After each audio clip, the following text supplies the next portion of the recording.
शांति। आज 20 फरवरी 2022 की अव्यक्त मुरली है। रिवाइज कोर्स है 14 जनवरी 1990। मुरली का हेडिंग है पुरुषार्थ की तीव्र गति में कमी के दो मुख्य कारण। पुरुषार्थ की तीव्र गति में कमी के दो मुख्य कारण।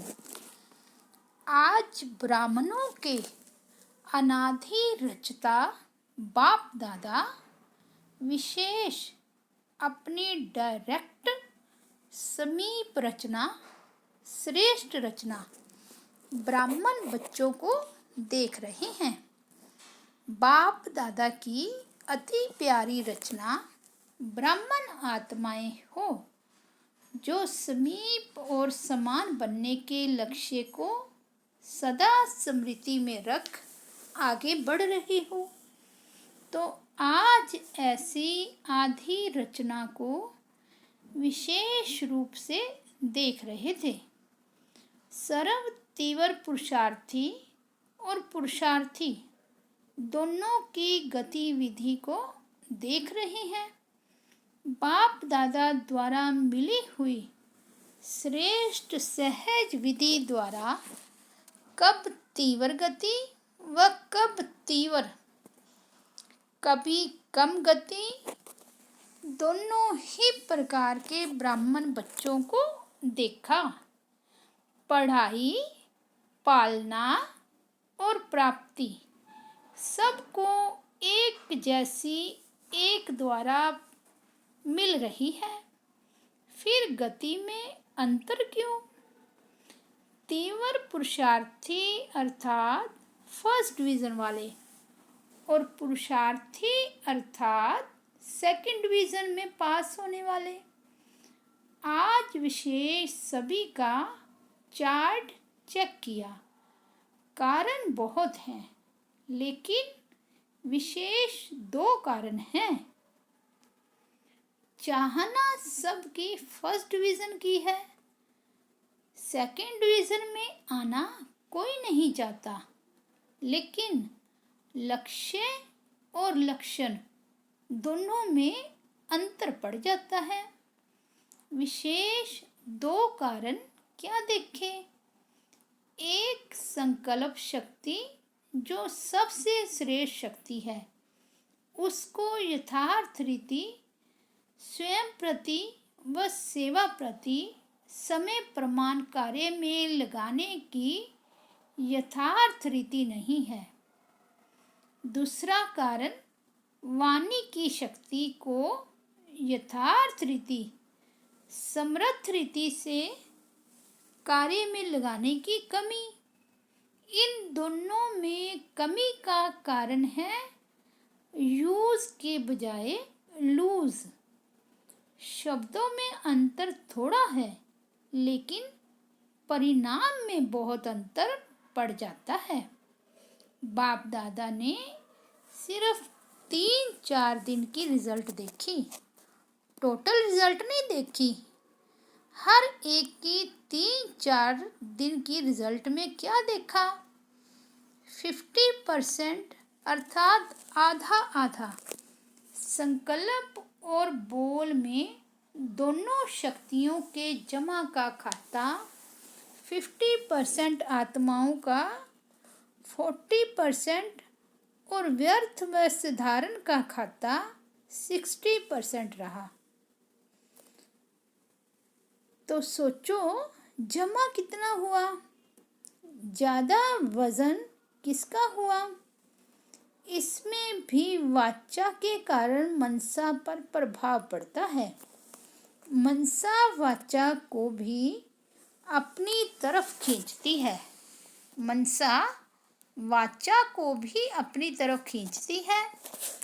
आज बाप दादा वाणी अर्थात बोल की तरफ विशेष अटेंशन दिला रहे हैं, क्योंकि बोल का संबंध अपने साथ भी है और सर्व के साथ भी है। और देखा क्या मनसा द्वारा याद में रहना है, उसके लिए फिर भी बीच बीच में प्रोग्राम रखते हैं, लेकिन बोल के लिए अलबेलापन ज़्यादा है। इसलिए बाप दादा इस पर विशेष अंडरलाइन करा रहे हैं। 2 वर्ष पहले बाप दादा ने विशेष पुरुषार्थ में सेवा में आगे बढ़ने वाले महारथी आत्माओं को और सभी को 3 बातें बोल के लिए कही थी। कम बोलो, धीरे बोलो और मधुर बोलो। व्यर्थ बोलने की निशानी है, वह ज़्यादा बोलेगा। मजबूरी से समय प्रमाण, संगठन प्रमाण अपने को कंट्रोल करेगा, लेकिन अंदर ऐसा महसूस करेगा जैसे कोई ने शांति में चुप रहने के लिए बांधा है। व्यर्थ बोल बड़े ते बड़ा नुकसान क्या करता है? एक तो शारीरिक एनर्जी समाप्त होती क्योंकि खर्च होता है, और दूसरा समय व्यर्थ जाता है। व्यर्थ बोलने वाले की आदत क्या होगी? छोटी सी बात को बहुत लंबा चौड़ा करेगा और बात करने का तरीका कथा मुआफिक होगा। जैसे रामायण महाभारत की कथा इंटरेस्ट से सुनाते हैं ना, खुद भी रुचि से बोलेगा, दूसरे की भी रुचि पैदा कर लेगा। लेकिन रिजल्ट क्या होती? रामायण महाभारत की रिजल्ट क्या है? राम वनवास गया, कौरवों और पांडवों की युद्ध हुई। कहानी जैसा दिखाते हैं, सार कुछ भी नहीं, लेकिन साज बहुत रमणीक होता है। इसको कहते हैं कथा। व्यर्थ बोलने वाले माया के प्रभाव के कारण वह कमजोर आत्मा हैं, उन्हों को सुनने और सुनाने के साथी बहुत जल्दी बनते हैं। ऐसी आत्मा एकांत प्रिय हो नहीं सकती, इसलिए वह साथी बनाने में बहुत होशियार होगा। बाहर से कभी कभी ऐसे दिखाई देता है कि इनों का संगठन पावरफुल और ज़्यादा लगता है, लेकिन एक बात सदा के लिए याद रखो कि माया के जाने का अंतिम चरण है। इसलिए विदाई लेते लेते भी अपना तीर लगाती रहती है। इसलिए कभी कभी कहाँ कहाँ माया का प्रभाव अपना काम कर लेता है। वह आराम से जाने वाली नहीं है। लास्ट कड़ी तक डायरेक्ट नहीं तो इनडायरेक्ट, कड़वा रूप नहीं तो बहुत मीठा रूप और नया नया रूप धारण कर ब्राह्मणों की ट्रायल करती रहती है। फिर भोले भाले ब्राह्मण क्या कहते? यह तो बाप दादा ने सुनाया ही नहीं था कि इस रूप में भी माया आती है। अलबेलेपन के कारण अपने को चेक भी नहीं करते और सोचते कि बाप दादा तो कहते हैं कि माया आएगी। आधा अक्षर याद रखते हैं कि माया आएगी, लेकिन माया जीत बनना है यह भूल जाते हैं। और बात व्यर्थ व साधारण बोल के भिन्न भिन्न रूप देखे। एक सीमा से बाहर अर्थात लिमिट से परे हंसी मजाक, दूसरा टॉन्टिंग व तीसरा इधर उधर के समाचार इकट्ठा कर सुनना और सुनाना।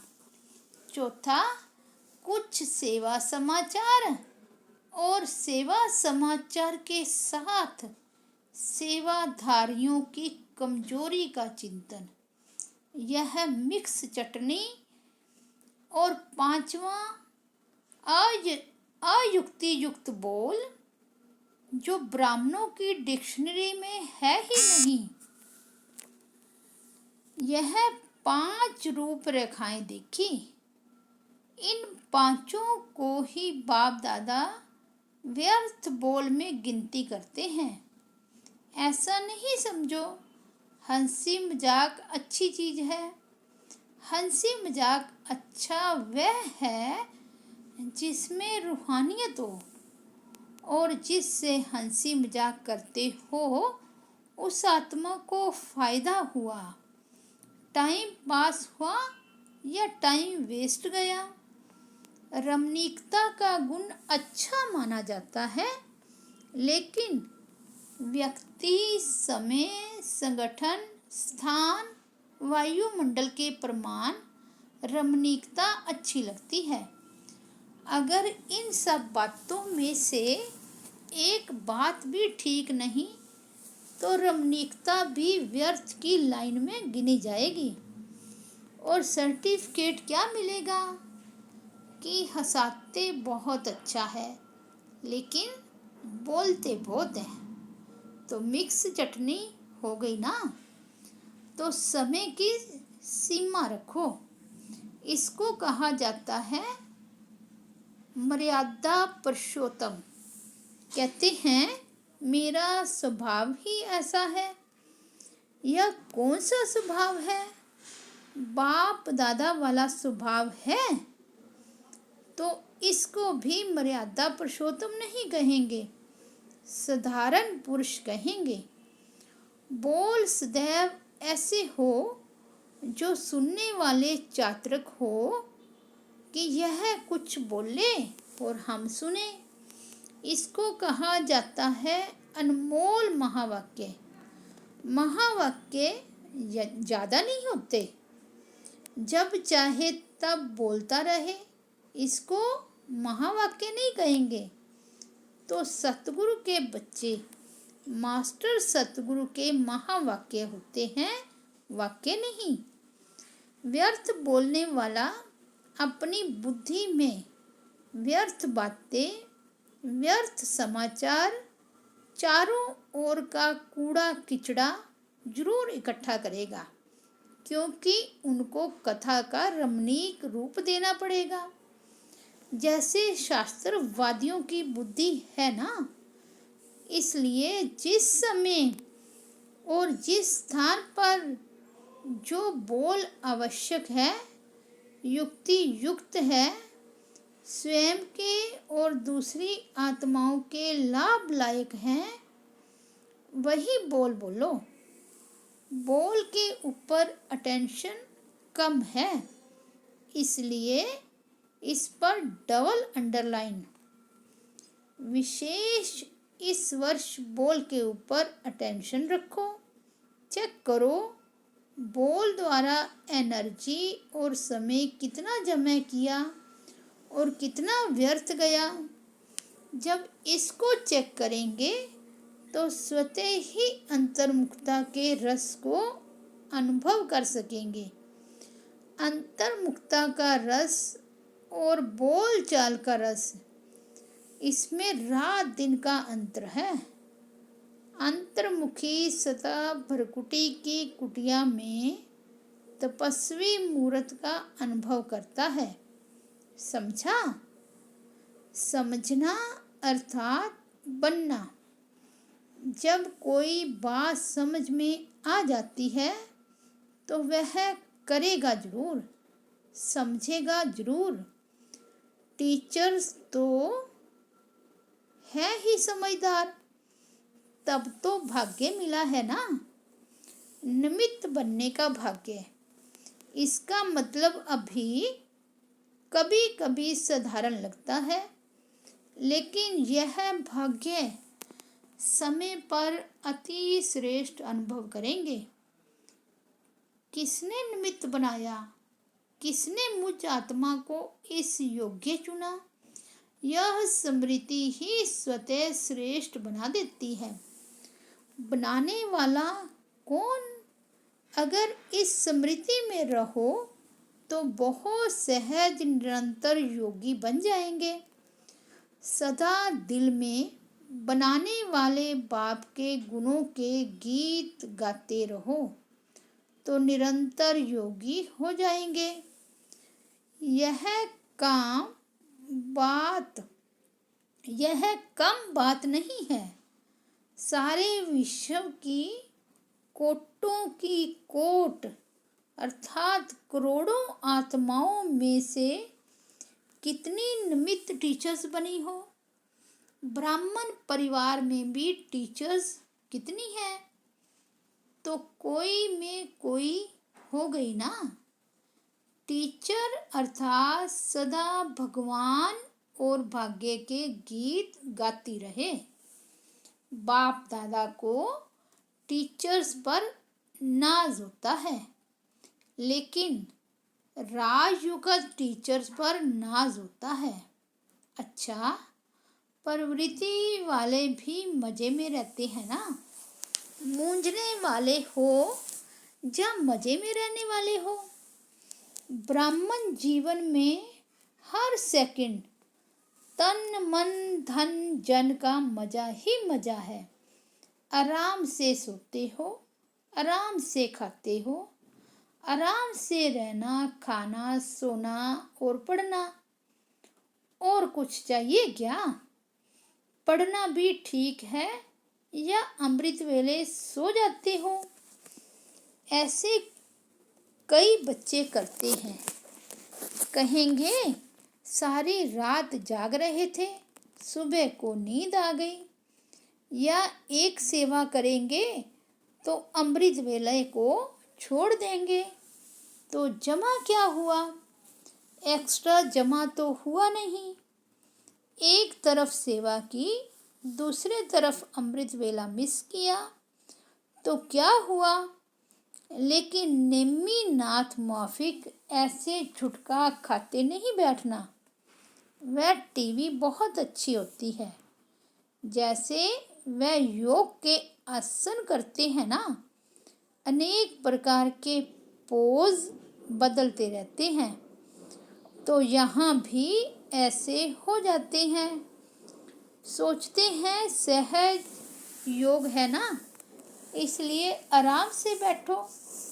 कईयों की तो ट्यून भी बाप दादा के पास सुनने में आती है। बाप दादा के पास वह भी कैसेट है, तो अब डबल अंडरलाइन करेंगे ना। फिर बाप दादा सुनाएंगे कि रिजल्ट में कितना अंतर पड़ा। अच्छा, चारों ओर के श्रेष्ठ लक्ष्य और श्रेष्ठ लक्षण धारण करने वाले तीव्र पुरुषार्थी आत्माओं को सदा अपने बोल को समय और संयम में रखने वाले पुरुषोत्तम आत्माओं को सदा महावीर बन माया के सर्व रूपों को जानने वाले नॉलेजफुल आत्माओं को सदा हर सेकंड मौज में रहने वाले बेफिक्र बादशाहों को बाप दादा का याद प्यार और नमस्ते। अव्यक्त बाप दादा की पार्टियों से मुलाकात। फर्स्ट, साइलेंस की शक्ति को अच्छी तरह से जानते हो। साइलेंस की शक्ति सेकंड में अपने स्वीट होम शांति धाम में पहुंचा देती है। साइंस वाले तो और फास्ट गति वाले यंत्र निकालने का प्रयत्न कर रहे हैं, लेकिन आपका यंत्र कितनी तीव्र गति का है? सोचा और पहुंचा। ऐसा यंत्र साइलेंस में है, ऐसा यंत्र साइंस में है, जो इतना दूर बिना खर्च के पहुंच जाए, वो तो एक एक यंत्र बनाने में कितना खर्चा करती हैं, कितना समय और कितनी एनर्जी लगाते हैं। आपने क्या किया, बिना खर्चे मिल गया। यह संकल्प की शक्ति सबसे फास्ट है। आपको शुभ संकल्प का यंत्र मिला है, दिव्य बुद्धि मिली है। शुद्ध मन और दिव्य बुद्धि से पहुंच जाते हो। जब चाहे तब लौट आओ, जब चाहो तब चले आओ। साइंस वालों को तो मौसम भी देखनी पड़ती है, आपको तो यह भी नहीं देखना पड़ता कि आज बादल है, नहीं जा सकेंगे। आजकल देखो, बादल तो क्या, थोड़ी सी फागी भी होती है तो भी प्लेन नहीं उड़ सकता। और आपका विमान एवर रेडी है, या कभी फागी आती है? एवर रेडी है, सेकंड में जा सकते हैं, ऐसी तीव्र गति है। माया कभी रुकावट तो नहीं डालती है। मास्टर सर्वशक्तिवान को कोई रोक नहीं सकता। जहाँ सर्व शक्तियाँ हैं, वहाँ कौन रोकेगा? कोई भी शक्ति की कमी होती है तो समय पर धोखा मिल सकता है। मानो सहन शक्ति आप में है, लेकिन निर्णय करने की शक्ति कमजोर है। तो जब ऐसी कोई परिस्थिति आएगी जिसमें निर्णय करना हो, उस समय नुकसान हो जाएगा। होती एक ही घड़ी निर्णय करने की है, हाँ या ना, लेकिन उसका परिणाम कितना बड़ा होता है। तो सब शक्तियाँ अपने पास चेक करो। ऐसे नहीं, ठीक हैं, चल रहे हैं, योग तो लगा रहे हैं, लेकिन योग से जो प्राप्तियां हैं वह सब हैं, या थोड़े में खुश हो गए कि बाप तो अपना हो गया।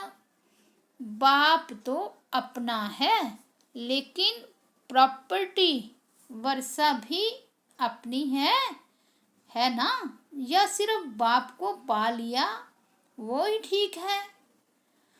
वर्षे के मालिक बनना है ना?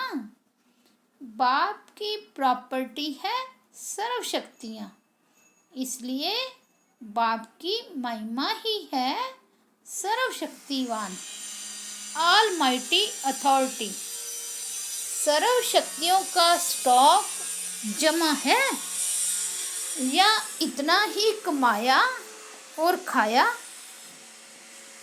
बस बाप दादा ने सुनाया है, आगे चलकर आप मास्टर सर्वशक्तिवान के पास सब भिखारी बनकर आएंगे। पैसे या अनाज के भिखारी नहीं, लेकिन शक्तियों के भिखारी आएंगे। तो जब स्टॉक जमा होगा तब तो देंगे ना। दान वही दे सकता जिसके पास अपने से ज़्यादा है। अगर अपने जितना ही होगा तो दान क्या करेंगे? तो इतना जमा करो, संगम पर और काम ही क्या है? जमा करने का ही काम मिला है। सारे कल्प में और कोई युग नहीं है जिसमें जमा कर सको। फिर तो खर्चा करना पड़ेगा, जमा नहीं कर सकेंगे। तो जमा के समय अगर जमा नहीं किया तो अंत में क्या कहना पड़ेगा? अब नहीं तो कब नहीं, फिर टू लेट का बोर्ड लग जाएगा। अभी तो लेट का बोर्ड है, टू लेट का नहीं। सभी माताओं ने इतना जमा किया है। शिव शक्तियाँ हो या घर की माताएं हो, शिव शक्ति कहने से शक्तियाँ याद आती हैं। किन माताओं को बाप ने शिव शक्तियाँ बना दिया है? अगर कोई शक्ल आकर देखे तो क्या कहेंगे, ऐसी शक्तियाँ होती हैं क्या? लेकिन बाप ने पहचान लिया कि वह आत्माएं शक्तिशाली हैं। बाप तो आत्माओं को देखता है, ना बूढ़ा देखता, ना जवान देखता, ना बच्चा देखता। आत्मा तो बूढ़ी व छोटी है ही नहीं। तो यह खुशी है ना कि हमको बाबा ने शिव शक्ति बना दिया। दुनिया में कितनी पढ़ी लिखी माताएं हैं, लेकिन बाप को गांव वाले ही पसंद हैं। क्यों पसंद है? सच्ची दिल पर साहिब राजी। बाप को सच्ची दिल लगती प्यारी लगती है। जो भोले होंगे उन्हें झूठ कपट करने नहीं आएगा।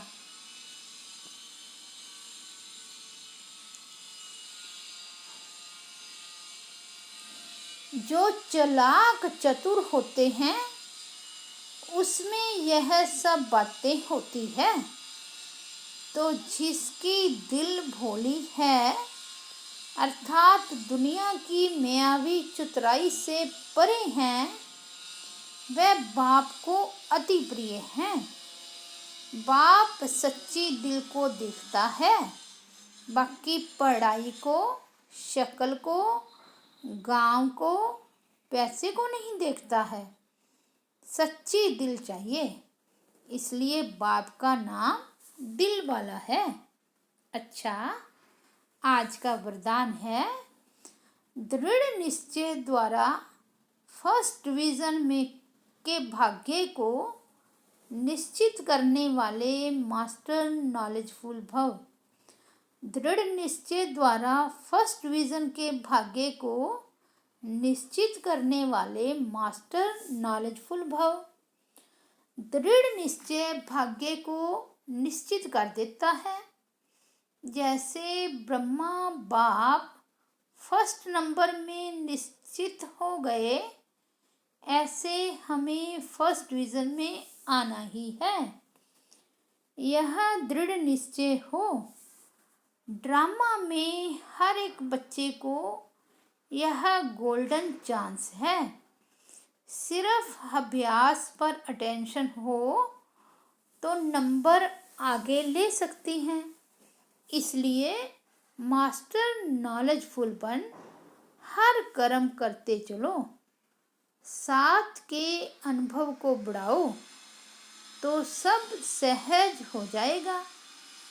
जिसके साथ स्वयं सर्वशक्तिमान बाप है, उसके आगे माया पेपर टाइगर है। आज का स्लोगन है, स्वयं को हीरो पार्टधारी समझ बेहद नाटक में हीरो पार्ट बजाते रहो। स्वयं को हीरो पार्टधारी समझ बेहद नाटक में हीरो पार्ट बजाते रहो। अच्छा, ओम शांति।